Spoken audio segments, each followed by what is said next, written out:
Today we're going to be taking a look at an action figure of Gorgo, an Irish kaiju that attacked London. The figure was designed in America, made in China, has arrived in Canada. Let's open her up and see what she looks like.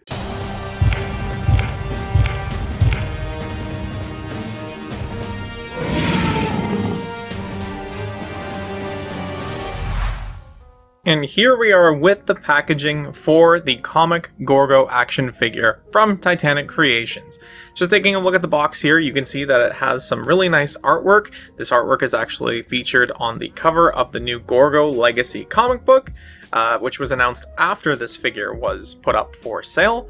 And if you wanted to get some details about the figure, give you a chance to pause it right there so you can read that. But most importantly, it says this special edition figure was limited to 500 pieces and will not be reissued. So you had one chance to dance with this release, and presumably the next few releases from Gorgo Legacy will fall under a similar sort of release strategy. Looking at the box here, really high quality, really impressed. It has this really nice gloss, nice and laminate feel to it. Is there anything on the bottom there? Not too much. Mega Flow graphics. Dope Pope, sculpted by Dope Pope. So yeah, with that being said, I'm really curious to finally get this figure open now that it's here and take a look. So no tape, just the flap here. Open up. Lots of space to keep the figure safe. I will say the box arrived in great shape. Very excited about that. Very happy about that. And there is Gorgo. Or Ogra? I'm not actually too familiar with this kaiju. So here we have the figure, Big Mama, and then the baby as well. Let's get this clamshell open up. So let's get the baby out here. Baby looks really good. Can't remember. No posability? No. It's a tiny figure. I'd be surprised if they got that in. Yeah, baby looks good. Alright. First time finally getting to take this thing out of the package, and I'm very curious. Okay, so here is Gorgo. Let's take a look.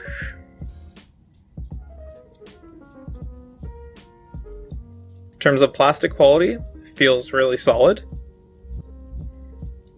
Oh, that was my mistake. Just figuring out the articulation, how things move.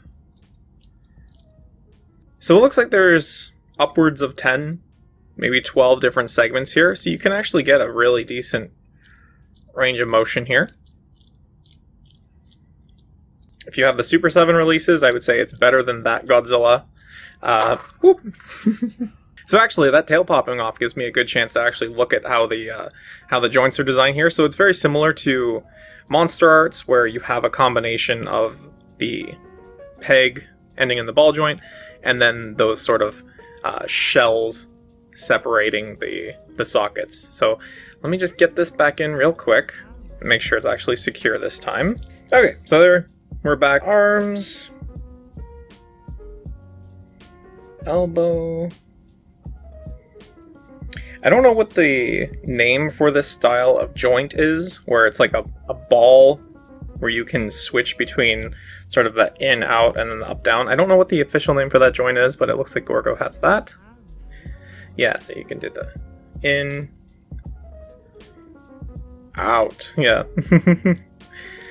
Torso, a little bit of torso movement, not too much.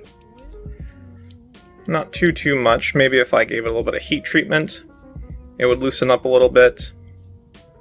Jaw. Opens just like that. Teeth look pretty good. When you have like the super fine teeth, it can be really tricky to get that paint application, not making it look like crest white strips. That's your range of movement for the head, and the neck doesn't move too much. So neck doesn't move too much. You got a nice swivel in there. Torso swivels, doesn't pivot too much. Legs go in and out. They swivel really nicely. Knee.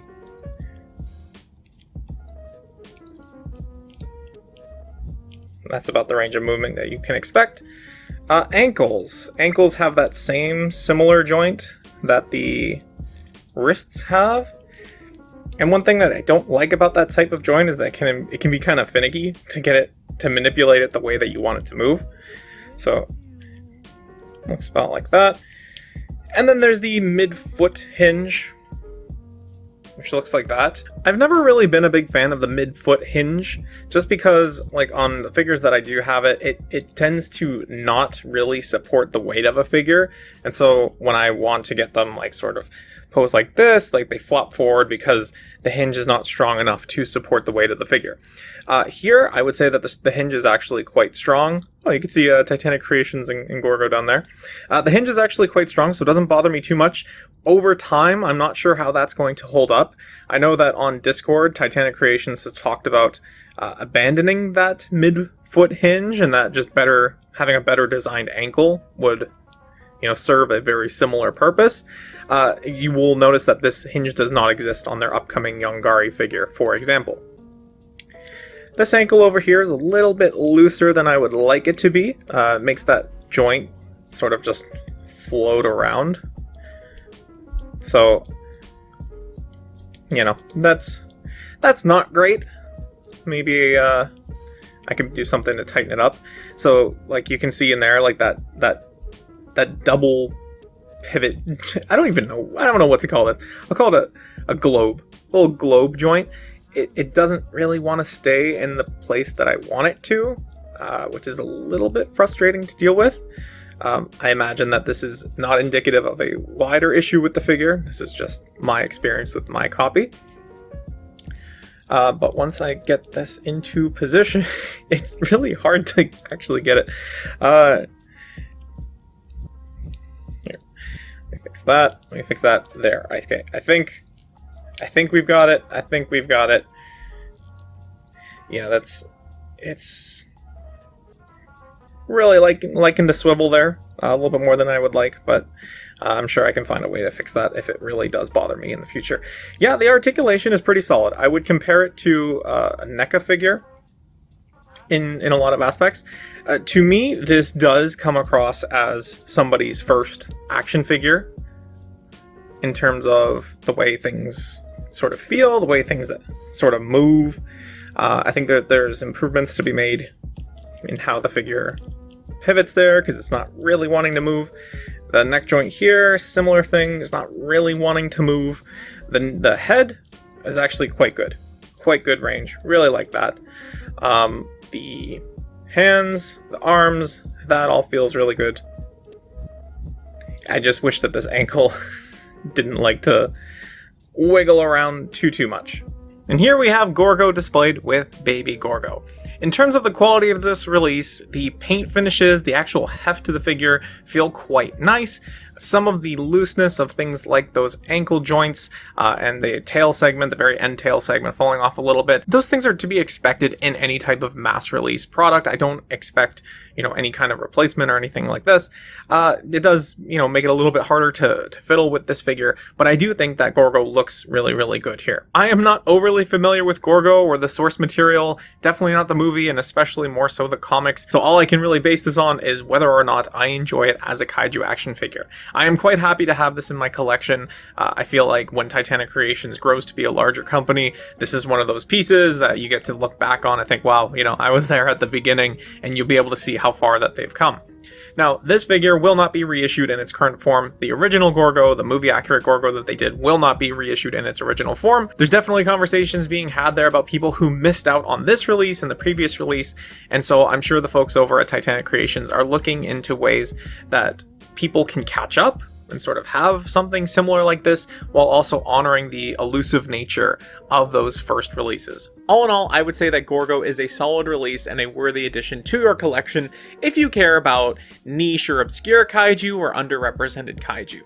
The price point at $60 puts her about 50% more expensive than an average NECA figure these days, and I would compare the quality of the figure to what I would expect from NECA. If you've watched some of my previous videos, you might have heard me refer to the guy in a garage tax, and that just refers to the idea that there are some releases, some characters out there that are not popular enough to mass produce and to bring a price point down, but figures like this, I would say it's equivalent to going to some guy down the street who says, hey, you know, I'm willing to make that figure in my garage for you. It's just going to cost a little bit more money. And so that's what I mean by the guy in a garage tax. Gorgo is very much a figure that is subject to the guy in a garage tax. Titanic Creations has picked up the license for this character, for other characters that historically have not gotten much appreciation, and they are making these figures at a price point that I think is very reasonable. And so if you're a big Gorgo fan, if you're a big Yongari fan, Polgazari, you know, they're making these figures at reasonable price points, they're chalking them full of accessories, and I think that they're doing really, really well. I think that this is a solid first sculpt to come from the company. I'm sure that things will improve over time, and I'm really looking forward to their future releases. I think that the indie kaiju action figure market has been long underserved. I think there's so much potential out there, especially when you see some of these companies doing things like third-party Transformers figures. It just feels like kaiju action figures from independent parties never really picked up, and I'm not really sure why. I feel as though most of the people that buy high-end action figures, or even mid-range action figures, can appreciate monsters and monster toys.